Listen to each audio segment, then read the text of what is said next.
ॾिसी रहिया आहियो सिंध ग्रीन न्यूज़। मां आहियां गुलज़ार मंचालियो। ख़बरुनि जो सिलसिलो जारी आहे। हाणे ख़बरूं शामिल कंदासीं।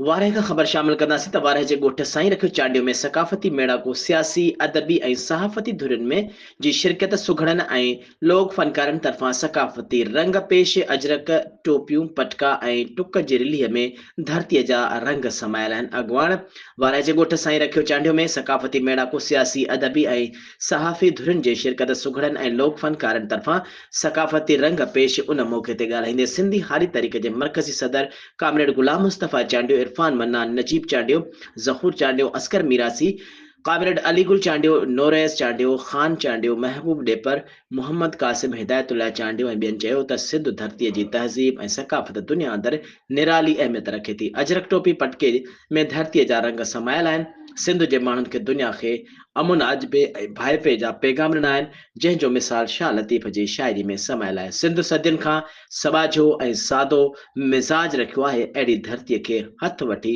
ज़रूरीअत जी बाहि में जलायो वियो आहे। सिंध जी सदियुनि जे सूफ़ियाणे मिज़ाज खे ख़तम करण जूं जेकी बि साज़िशूं थियनि थियूं, उनखे नाकाम बनाइण लाइ मुतहद थियणो पवंदो। सक़ाफ़ती रंग बि तॾहिं ज़िंदा रहंदा जॾहिं वतन सलामत रहंदो।